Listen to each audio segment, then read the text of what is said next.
नमस्ते, मी सेयल Gharpankar. ESPN मराठीमध्ये आपलं पुन्हा एकदा स्वागत. तर पाहूया आजची विशेष बातमी. कर्जमुक्ती ही केवळ खर्च नाही, ती राज्यातील अन्नदात्यांच्या भविष्यावर केलेली खरी गुंतवणूक आहे. राज्य शासनाने जाहीर केलेल्या पुण्यश्लोक अहिल्यादेवी होळकर शेतकरी कर्जमुक्ती योजना 2026 कडे पाहताना ही भावना प्रकर्षाने जाणवते. तर पाहूया आजची सविस्तर बातमी. ही योजना केवळ थकीत कर्जाची रक्कम माफ करण्यापुरती मर्यादित नाही, तर शेती, शेतकरी आणि ग्रामीण अर्थव्यवस्थेला नव्याने सक्षम करण्याचा दूरदृष्टीचा प्रयत्न आहे. महाराष्ट्रातील शेती ही आजही मोठ्या प्रमाणावर नैसर्गिक परिस्थितीवर अवलंबून आहे. गेल्या काही वर्षात अवकाळी पाऊस, अतिवृष्टी, दुष्काळ, महापूर, गारपीट, रोगराई आणि वाढता उत्पादन खर्च या संकटांनी शेतकऱ्यांची आर्थिक घडी विस्कटली आहे. अशा वेळी अनेक शेतकरी पीक कर्ज घेताना मात्र प्रतिकूल परिस्थितीमुळे वेळेत परतफेड करता येत नाही. परिणामी ते नव्या पीक कर्जासाठी अपात्र ठरतात. कर्जाचे चक्र वाढत जाते आणि शेती करण्याची क्षमता कमी होत जाते. अशा दृष्टचक्रातून शेतकऱ्याला बाहेर काढणे हा या योजनेमागील मूलभूत विचार आहे. शासनाने यावेळी केवळ कर्जमाफी जाहीर करून थांबवण्याचा मार्ग स्वीकारलेला नाही, उलट शेतकरी पुन्हा सक्षम व्हावा, त्याला नव्याने कर्ज उपलब्ध व्हावे, शेतीतील गुंतवणूक वाढावी या उद्देशाने योजनेची रचना करण्यात आली आहे. म्हणूनच कर्जमुक्ती बरोबरच नियमित कर्जफेड करणाऱ्या शेतकऱ्यांसाठी प्रोत्साहनपर लाभाची तरतूद करण्यात आली आहे. आर्थिक शिस्त पाळणाऱ्या शेतकऱ्यांचा सन्मान करण्याची ही भूमिका शासनाच्या संतुलित दृष्टिकोनाचे उदाहरण आहे. या योजनेतील आणखी एक महत्वाचा बदल म्हणजे एक वेळ समझोता ही संकल्पना पूर्ण कर्जाची रक्कम निर्धारित मर्यादेपेक्षा थोडी जास्त असल्यामुळे अनेक शेतकरी कर्जमाफीपासून वंचित राहत होते. आता अशा शेतकऱ्यांना स्वतःचा हिस्सा भरल्यानंतर शासनाकडून निर्धारित मर्यादेपर्यंतचा लाभ दिला जाणार आहे. त्यामुळे हजारो शेतकऱ्यांना पुन्हा बँकिंग व्यवस्थेत येण्याची संधी मिळणार आहे. ही तरतूद केवळ आर्थिक नाही, तर सामाजिक न्यायाची आहे. महाराष्ट्रातील विशेषतः पश्चिम महाराष्ट्राचा विचार केला तर येथे ऊस, भात, फळबागा, भाजीपाला, दुग्ध व्यवस्था आणि प्रक्रिया उद्योग यामुळे ग्रामीण अर्थव्यवस्था सक्षम झाली आहे. मात्र सिंचनाची उपलब्धता असूनही बदलते हवामान, वाढते मजुरीचे दर आणि बाजारातील अनिश्चितता यामुळे येथील शेतकरीही आर्थिक तणावातून जात आहे. शेतकऱ्यांच्या हातात पैसा आला की त्यांचा परिणाम केवळ त्यांच्या कुटुंबापुरता मर्यादित राहत नाही.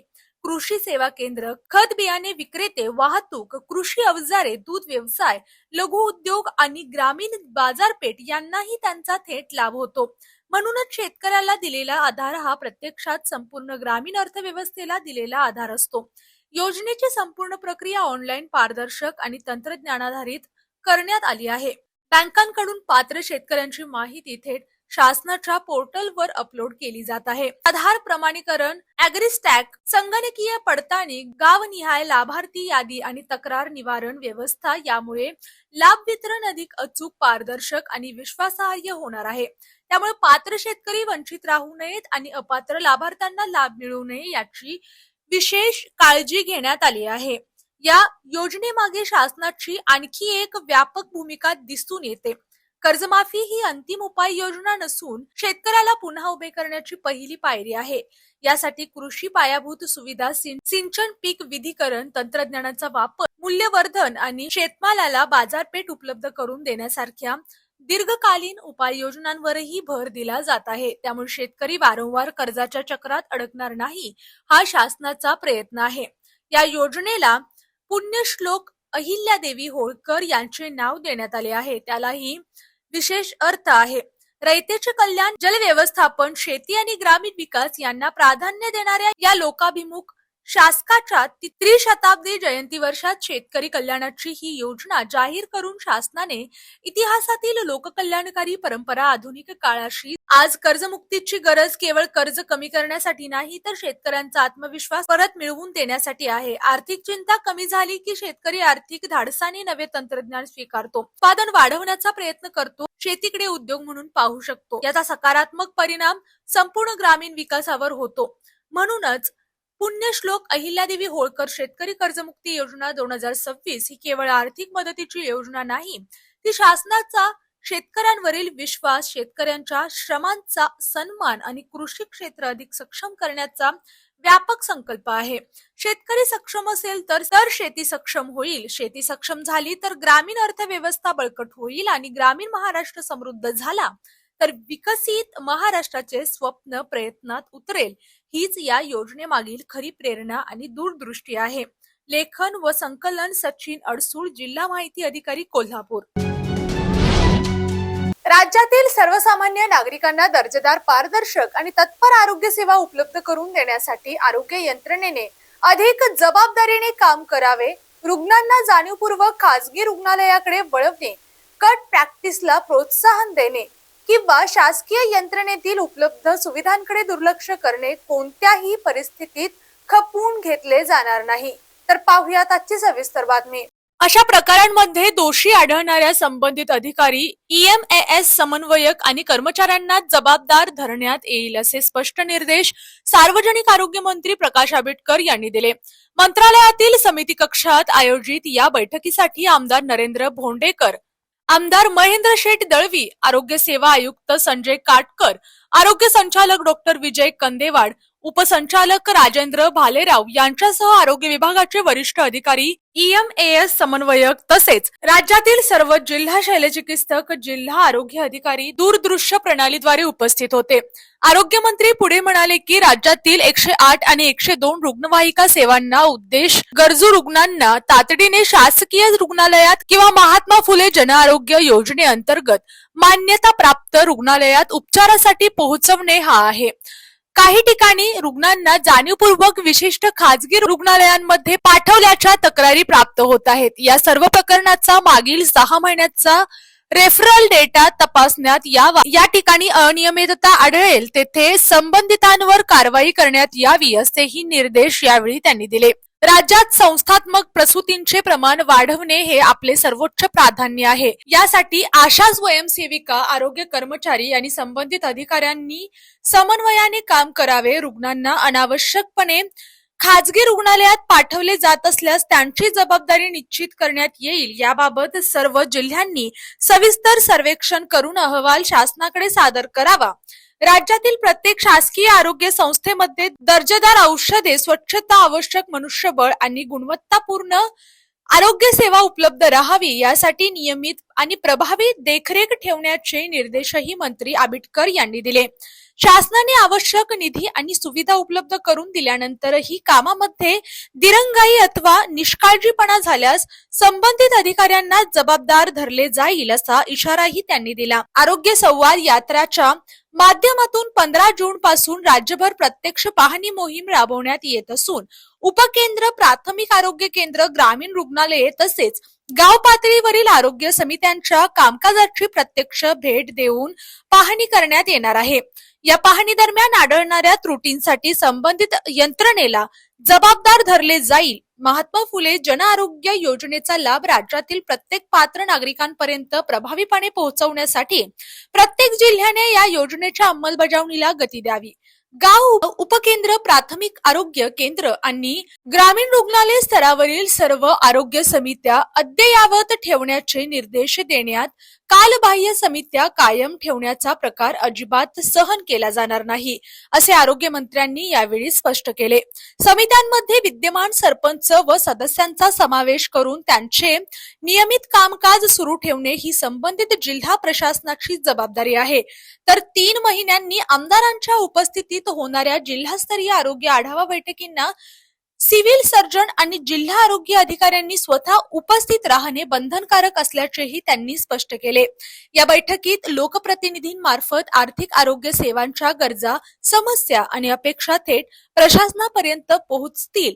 या बैठकीचे इतिवृत्त शासनाकडे सादर करण्यात येणार असून त्या आधारे पुढील कार्यवाही करण्यात येईल असे यावेळी सांगण्यात आले. आरोग्य सेवेमध्ये पारदर्शकता, उत्तरदायित्व आणि गुणवत्तेला सर्वोच्च प्राधान्य देत राज्यातील प्रत्येक नागरिकांना विश्वासार्ह आणि सक्षम शासकीय आरोग्य सेवा उपलब्ध करून देण्यासाठी संपूर्ण आरोग्य यंत्रणेने संवेदनशीलतेने आणि जबाबदारीने काम करावे असे आवाहन सार्वजनिक आरोग्य मंत्री प्रकाश आंबेडकर यांनी यावेळी दिले. यंत्रमाग उद्योगाला मिळणाऱ्या वीज सवलत योजनेच्या ऑनलाईन नोंदणी प्रक्रियेत येणाऱ्या तांत्रिक अडचणी दूर करण्यासाठी महाराष्ट्राचे वस्त्रोद्योग मंत्री संजय सावकारे यांच्या अध्यक्षतेखाली आणि आमदार डॉक्टर राहुल आवाडे यांच्या प्रमुख उपस्थितीत महत्त्वपूर्ण बैठक पार पडली. तर पाहूया त्याची सविस्तर बातमी. बैठकीत आमदार डॉक्टर राहुल आवाडे यांनी 25 जून पासून ऑनलाईन नोंदणी प्रक्रिया बंद असल्याने यंत्रमाग धारकांना मोठ्या अडचणींचा सामना करावा लागत असल्याचे निदर्शनास आणून दिले. त्यांनी वेबसाईट तातडीने सुरू करून तांत्रिक त्रुटी दूर करण्याची मागणी केली. तसेच 27 HP खालील व त्यावरील वीज ग्राहकांसाठी स्वतंत्र मंजुरीची अट रद्द करण्याची मागणीही केली. भाडेकरू यंत्रमाग धारकांच्या नोंदणीतील अडचणी इचलकरंजी येथे centre of excellence for skill workers सुरू करण्याची आवश्यकता आणि टेक्सटाईल वेस्टच्या वैज्ञानिक व्यवस्थापन व पुनर्वापराबाबतही बैठकीत चर्चा झाली. यावर मंत्री संजय सावकारे यांनी ऑनलाईन पोर्टलची क्षमता तातडीने वाढवण्याचे निर्देश दिले. तसेच 27 HP खालील व त्यावरील यंत्रमाग धारकांच्या अर्जांची तपासणी नागपूर स्तरावर केली जाईल आणि स्वतंत्र मंजुरीची आवश्यकता राहणार नसल्याचे स्पष्ट केले. भाडेकरूंना स्वघोषणा पत्र अपलोड करण्याची सुविधा देण्याचाही निर्णय घेण्यात आला. मात्र सर्व यंत्रधारकांनी ऑनलाईन नोंदणी करणे अनिवार्य असून नोंदणी न करणाऱ्यांना वीज सवलत योजनेचा लाभ मिळणार नाही असेही बैठकीत स्पष्ट करण्यात आले.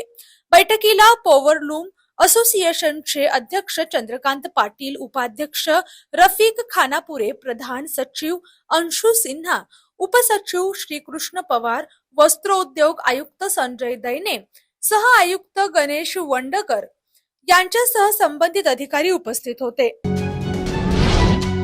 राजस्थान फ्रंटियरच्या BSF व्ह्यूज वेलफेअर असोसिएशनच्या अध्यक्षा श्रीमती प्रतिभा गर्ग यांनी 2 जुलै 2026 रोजी जोधपूर येथील लवकुश गृह येथे भेट देऊन तेथील बालक आणि ज्येष्ठ नागरिकांना अन्नधान्य, रेशन तसेच दैनंदिन वापराच्या अत्यावश्यक वस्तूंचे वाटप केले. तर पाहूया त्याची सविस्तर बातमी. या उपक्रमातून BSF परिवाराचा सेवाभाव, सामाजिक बांधिलकी आणि करुणेचा संदेश अधोरेखित झाला. समाजातील गरजू घटकांच्या मदतीसाठी आणि त्यांच्या जीवनात आशेचा किरण निर्माण करण्यासाठी BSF कुटुंब सातत्याने अशा सामाजिक उपक्रमांमध्ये सहभागी होत असल्याचे यावेळी स्पष्ट झाले. श्री अमरनाथजी यात्रेच्या पहिल्या भाविकांच्या तुकडीचे कुलगाम जिल्ह्यातील नयूक बोगदा कांजीगुड येथे उत्साहपूर्ण आणि हार्दिक स्वागत करण्यात आले. तर पाहूया त्याची सविस्तर बातमी.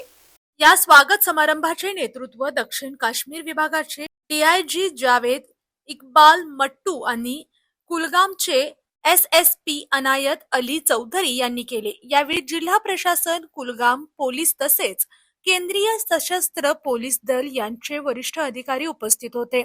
भाविकांनी प्रशासनाने केलेले आदरातिथ्याबद्दल समाधान आणि कृतज्ञता व्यक्त केली. श्री अमरनाथ यात्रेचा सुरक्षित, सुरळीत आणि यशस्वी प्रवास सुनिश्चित करण्यासाठी संपूर्ण यात्रा मार्गावर पोलीस, भारतीय सैन्य, CRPF आणि इतर सुरक्षा यंत्रणांचा मजबूत सुरक्षा बंदोबस्त तैनात करण्यात आला आहे. श्री संत निवृत्तीनाथ महाराज पालखी सोहळा आणि आषाढी एकादशीच्या पावन पर्वानिमित्त नमस्ते नाशिक फाउंडेशन यांच्या वतीने वाघोली फाटा येथे वारकरी भाविकांसाठी अन्नधान्य व जलसेवेचा सेवाभावी उपक्रम राबवण्यात आला. तर पाहूया त्याची सविस्तर बातमी. वारकरी संप्रदायाचे आद्य गुरु श्री संत निवृत्तीनाथ महाराज यांनी दिलेल्या सोन्या चांदीचे दान क्षणिक असते, परंतु हरिनाम, ज्ञान आणि भक्तीचे दान चिरंतर असते. हा संदेश प्रत्यक्ष कृतीत उतरवत फाउंडेशनने भाविकांच्या सेवेसाठी पुढाकार घेतला. या उपक्रमात पालखीतील वारकऱ्यांना 3000हून अधिक पाण्याच्या बाटल्या, 200हून अधिक चपात्या तसेच पेपर नॅपकिनचे वाटप करण्यात आले. उन्हाच्या तीव्रतेत व दीर्घ पायी प्रवास करणाऱ्या वारकऱ्यांसाठी ही सेवा दिलासदायक ठरली. नमस्ते नाशिक फाउंडेशनच्या अध्यक्षा स्नेहल देव यांच्या मार्गदर्शनाखाली संस्थेच्या सर्व सेवाभावी कार्यकर्त्यांनी उत्स्फूर्त सहभाग घेतला. निस्वार्थ सेवाभाव, दया आणि समाजसेवेची भावना जपत राबवण्यात आलेल्या या उपक्रमाचे वारकरी भाविकांनी मनापासून स्वागत केले. आषाढी एकादशीच्या निमित्ताने राबवण्यात आलेल्या या अन्नदान व जलसेवा उपक्रमातून समाजप्राप्ती असलेली बांधिलकी आणि संत परंपरेतील सेवाभावाचा संदेश अधिक दृढ झाल्याचे यावेळी व्यक्त करण्यात आले.